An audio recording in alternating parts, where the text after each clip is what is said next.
Hello and welcome back to Just an Average Metalhead. It's me, your host with the most, Matt. I hope you're all having a good day. Over here in the UK, festival season is slowly coming to a close, and we've just had Download Festival at the Great Donington Park, the home of what was once the Monsters of Rock Festival and now the home of Download Festival.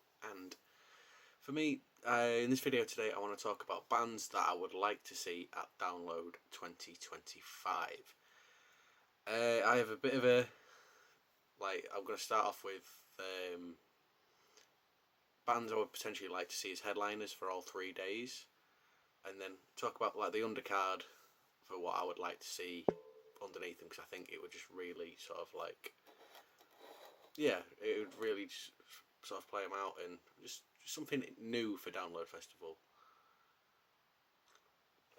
A bit of a dry throat.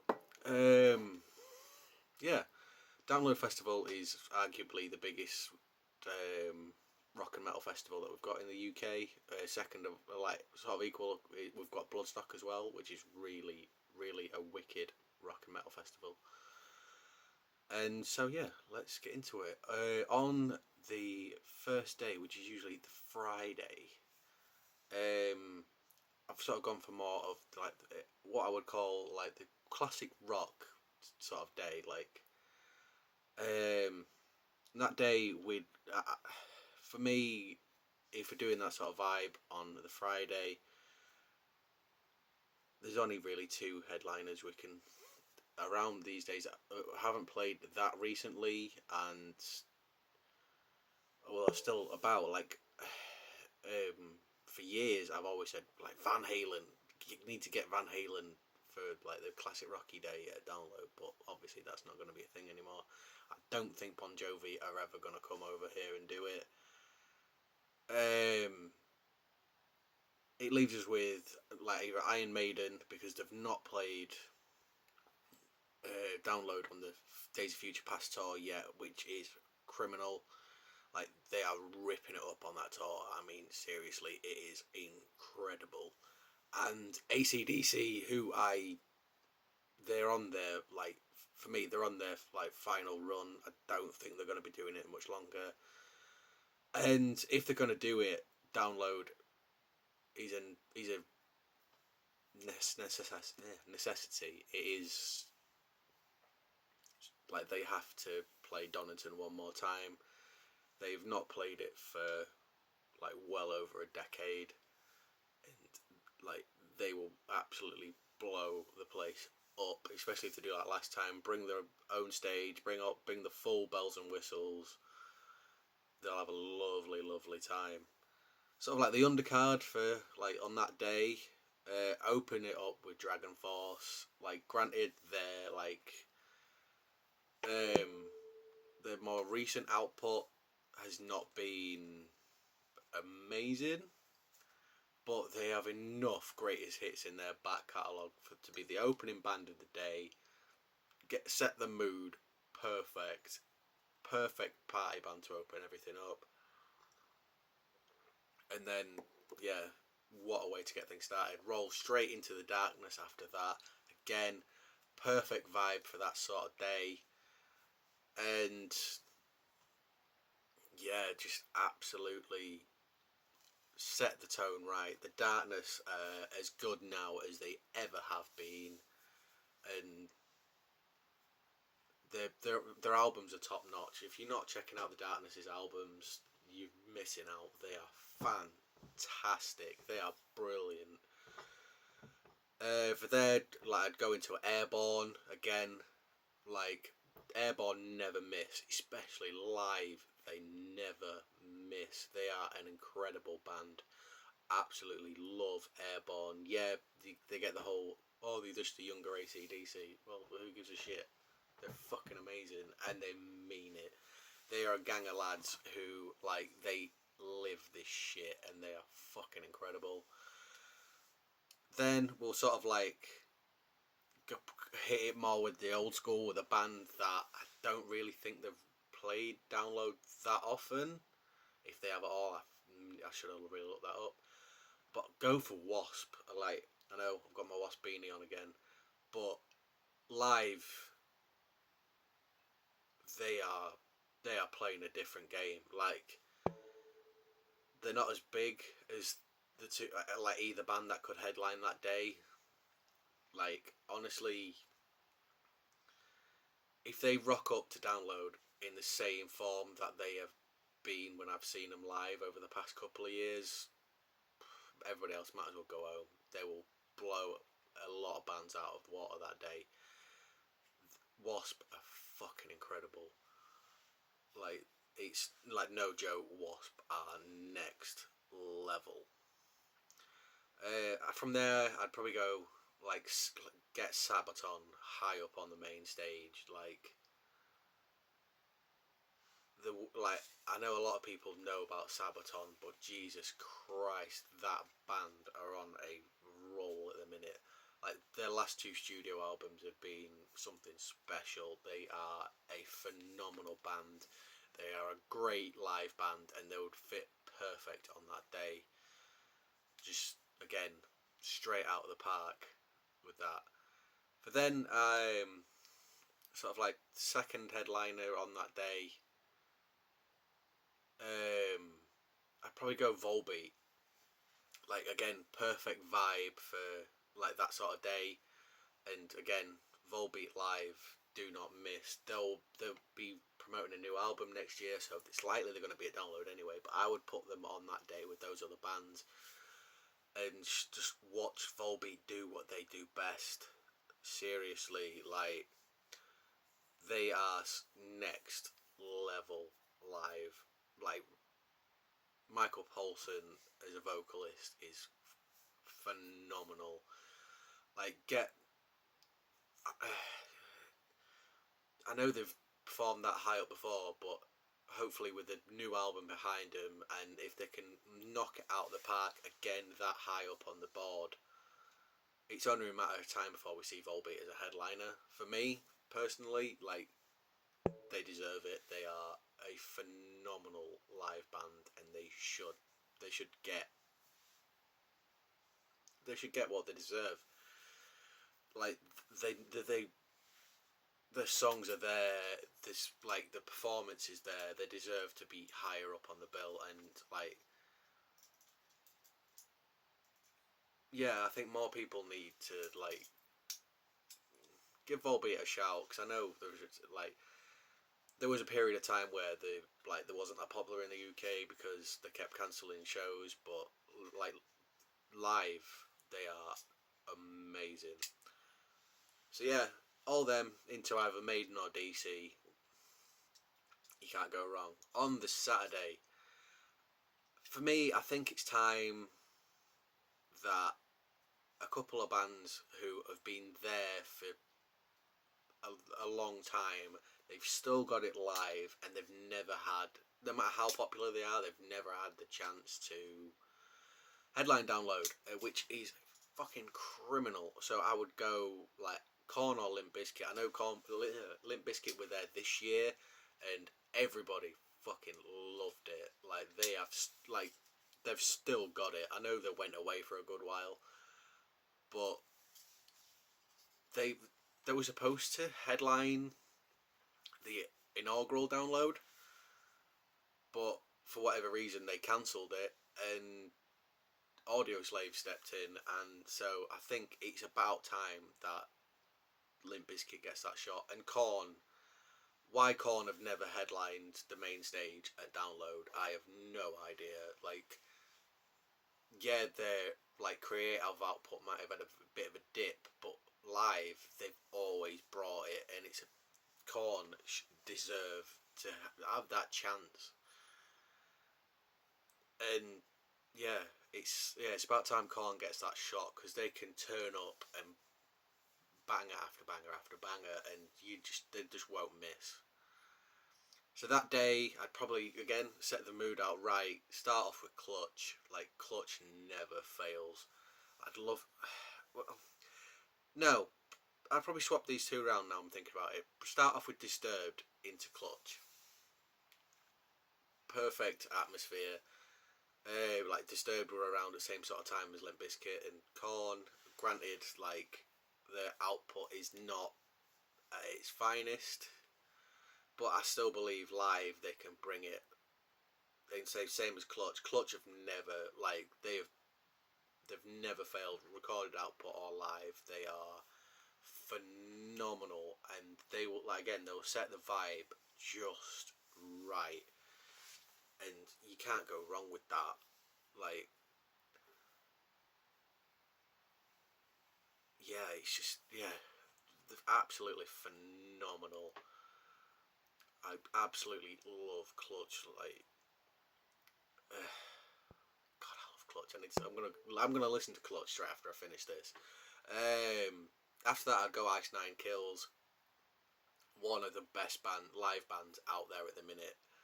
Like, yeah, it's a bit of a gimmick, but it's fucking working, and they're doing it well. I love Ice Nine Kills. Both of the Silver Scream albums have been like some of my favourite albums released lately, and you can't go wrong with that. Straight after that is Coheed. Coheed and Cambria, midway through the day, on the main stage. Like, they have got the tunes, they have got the talent. They honestly, how they were on the fucking third stage the other year is beyond me. They should be on the bloody main stage. They are an amazing band. They have stood the test of time. Their recorded output lately has been phenomenal. The fan base for Coheed are rabid, so they'll go down well, and yeah, just go for your life. Have the time of your life, guys. Just, you're gonna smash it. After that, probably go Stone Sour. Reliable. Corey Taylor is a phenomenal vocalist. His backing band he's got with Stone Sour are like fucking fantastic.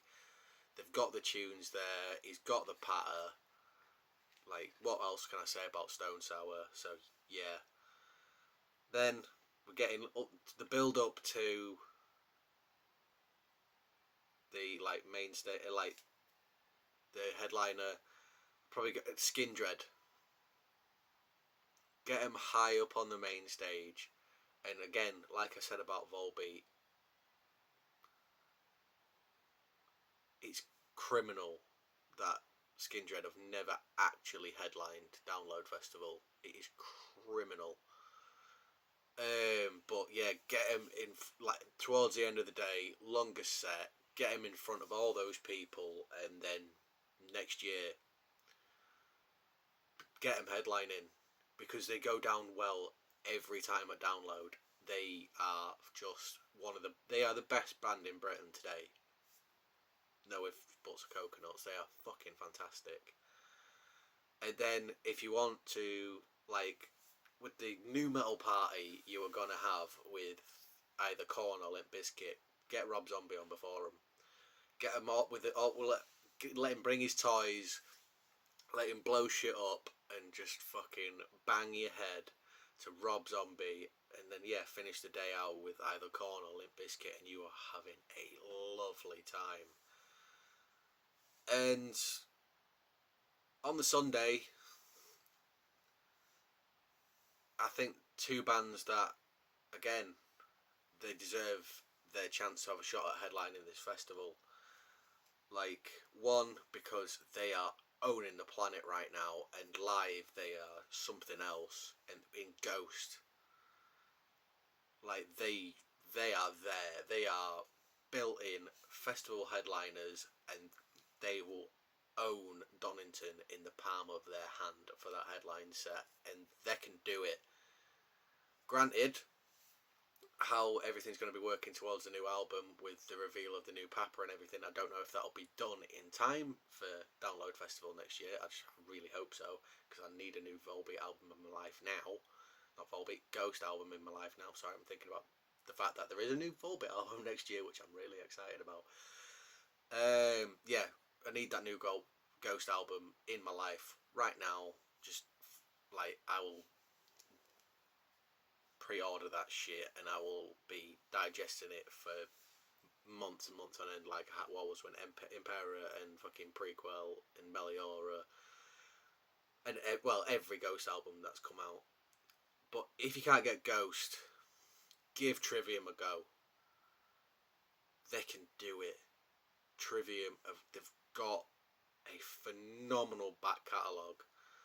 Like, for me, there is only really like one chink in the armour, and that is the album that produced by David Draiman. I forget its name, but that album is a duffer, but everything else is phenomenal. They can have a headline set at Donington Park, crank it full of metal classics, and they will not miss. Matt Heafy is one of the best vocalists we've got in rock and metal right now. Like, he is insanely talented. Like, they are gonna, like, no offense to Bullet for My Valentine, but they are gonna own them on that tour next year. Like, Trivium are doing like something special, and this far ahead into their career, they deserve a chance to headline Download. Like, that day, if we're going for that sort of vibe, start the day with Sleep Token. For me personally, they deserve that chance to get in front of a stage like that size, in front of that many people. They're not really my bag. I don't really like Sleep Token that much, but I dare say the more I check them out, the more I'm going to fall in love with them. There's just something about it that isn't quite my vibe, but people are loving them right now, and you can't go wrong with that. Like, they are a band that are kind of uniting the tribes, really. Like, they have got the heaviness, but they've also got the catchiness too, and you can't go like. It's perfect for like opening the day at Download, and like, yeah, if they can do that well as a main stage opening act,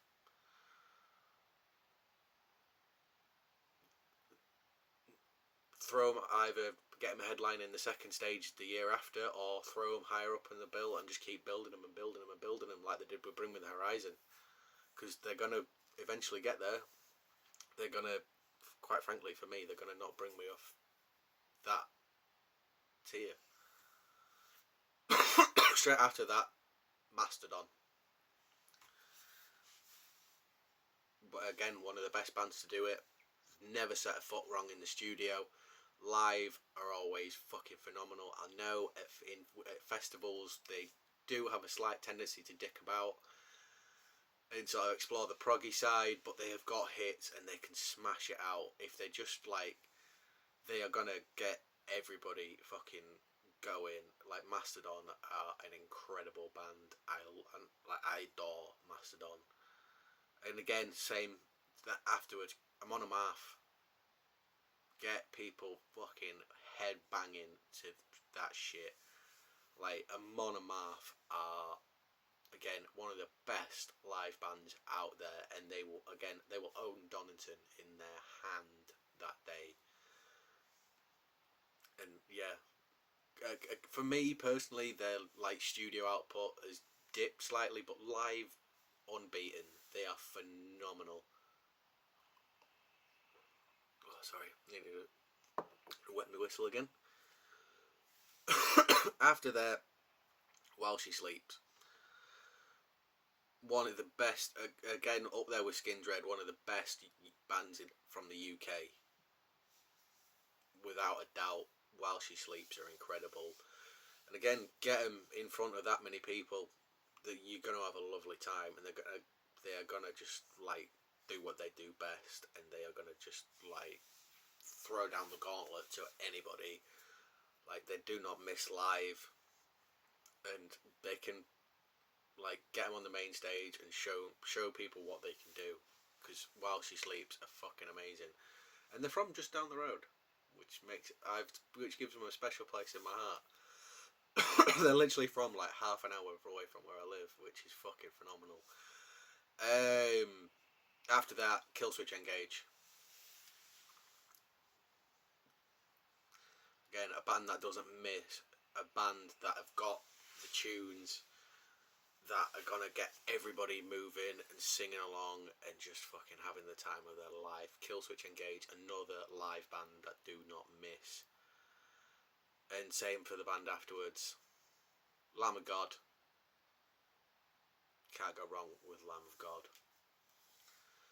Like, I am waiting for a new Lamb of God album. Hopefully we've got one by next year. But again, a band that I've never set a foot wrong. Like, studio output for me is 10 out of 10. Live output, 10 out of 10. Like, every single member of that band, like, they don't know how to give a bad show. They just go for it all time, every time, every single damn time. Lamb of God never fail. And after that, I don't know. I'd probably go for Machine Head. Get Machine Head like high up on the bill, and you will not miss. Like, Rob Flynn is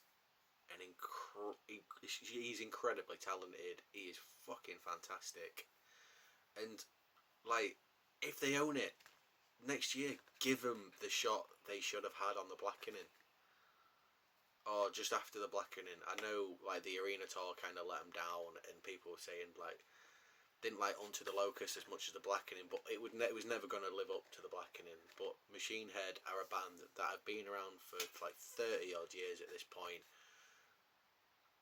Let them have that shot at headlining Download, and they will not fail.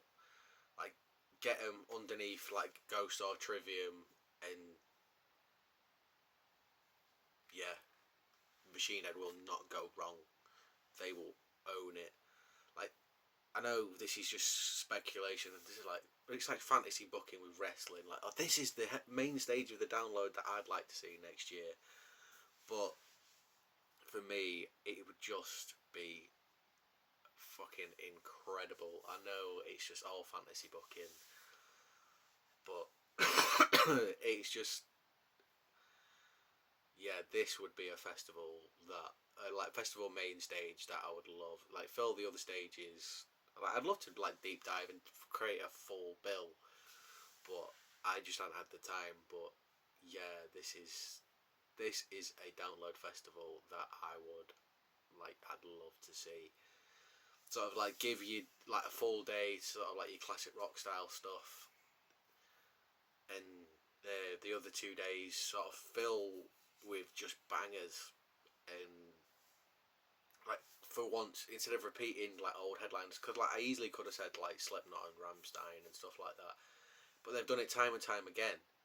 Whereas I think, for, like, apart from like the classic rock day where you will get like your repeats, it's about like they need to try different headliners, because it's only a matter of time where bands like Maiden, Metallica, and AC/DC and stuff, they're not going to be around, because at the end of the day they're getting on, and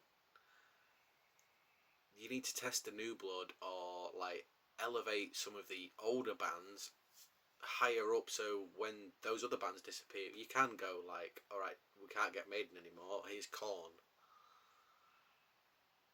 Or we can't get Maiden anymore, like, here's the Foo Fighters. Because you need to fill that gap. Like, there's a part of me sort of like, well, Fall Out Boy have done it this year, like, give Green Day a shot because they'll fucking own it. But I don't think Green Day would ever do it. Same as like, I love Foo Fighters, but I don't know whether Dave would ever go for it. You know. But yeah, I've enjoyed making this video today, just rambling on like a madman about music that I like always. If you like what I'm doing, please like, comment, and subscribe. Like, I'd love to get some more ideas off you guys. I've got some fantastic stuff in the pipeline, literally just tipping away, ready to go, that I'm hoping you're gonna love. Like, you are really gonna enjoy what I've got coming up. Anyway, thank you for your time, guys. Just know you're all loved and keep up the faith. Have a good day, everybody. Bye.